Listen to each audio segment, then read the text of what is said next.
విద్యార్థులకు తల్లిదండ్రులకి శుభవార్త. త్వరలో జగన్మోహన్ రెడ్డి అమ్మఒడి నిధుల్ని సీఎం జగన్మోహన్ రెడ్డి విడుదల చేయబోతున్నారు.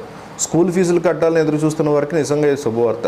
అయితే ప్రతి ఏడాది అమ్మఒడి వస్తుంది. ఈసారి కూడా పడిపోతుందని లైట్ తీసుకుంటే నగదు రాకపోయే ప్రమాదం ఉంది. ఖచ్చితంగా మీ వాలంటీర్ దగ్గర లేదా దగ్గరలో సచివాలయానికి వెళ్ళి జాబితా చెక్ చేసుకోండి.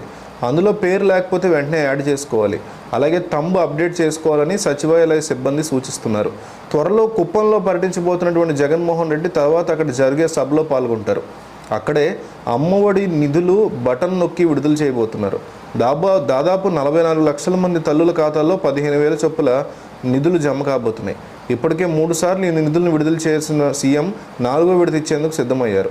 నవరత్నాల అమల్లో భాగంగా ప్రతి ఏటా విద్యా అమ్మఒడి నిధుల్ని సీఎం జగన్ విడుదల చేస్తున్నారు. అందులో భాగంగా అర్హులైనటువంటి లబ్ధిదారుల్లో ఈ నిధులు జమ కాబోతున్నాయి. అర్హులు ఎవరంటే విద్యార్థులకి 75% హాజరుతో పాటుగా ప్రభుత్వం నిర్దేశించిన నిబంధనలకు అనుగుణంగా ఎంపికైన 43,96,402 మంది తల్లుల ఖాతాల్లో అమ్మఒడి నిధులు జమ కాబోతున్నాయి.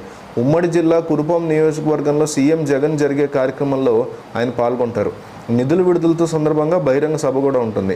అమ్మఒడి అర్హుల జాబితాను ఆన్లైన్లో ఉంచడం పాటుగా స్థానిక సచివాలయంలో లబ్ధిదారుల జాబితా అందుబాటులో ఉంటుంది. అమ్మఒడి పథకం కింద 3 ఏళ్ల కాలంలో ఏపీ ప్రభుత్వం 19,617 కోట్లు అందించింది.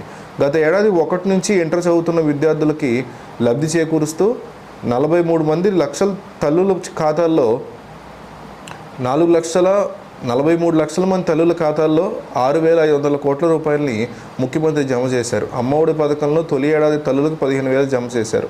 గత ఏడాది నుంచి అమ్మఒడి కింద ఇచ్చే 15 రూపాయల నుంచి పాఠశాల టాయిలెట్ నిర్వహణ కోసం ప్రభుత్వం 2,000 మినహాయిస్తోంది. ఒక్కొక్కరి ఖాతాలో 13,000 మాత్రమే ఇప్పుడు జమ కానుంది. ఎవరు అర్హులంటే ఐటీఐ, పాలిటెక్నిక్, IIITలో చేరే వారికి విద్యా దీవెన, వసతి దీవెన పథకాలు వస్తాయని, వారికి అమ్మఒడి ఉండదని ప్రభుత్వం ఇప్పటికే స్పష్టత ఇచ్చింది. కుటుంబ ఆదాయం 12,000, గ్రామాల్లో 10,000 ఉండేవారు ఈ ప్రభుత్వంలో అర్హులుగా చేర్చారు. కేంద్ర రాష్ట్ర ప్రభుత్వ ఉద్యోగులు, ప్రభుత్వ పెన్షనర్లు అమ్మఒడికి అర్హులు కాదని ప్రభుత్వం పేర్కొంది. విద్యార్థుల కోసం ఇప్పటికే ఏపీ ప్రభుత్వం ఎన్నో పథకాలు అమలు చేస్తుంది. స్కూలు, కాలేజీ విద్యార్థుల కోసం ఆల్రెడీ అమ్మఒడి, విద్యా దీవెన వంటి కొన్ని పథకాలు అమలు చేస్తుంది.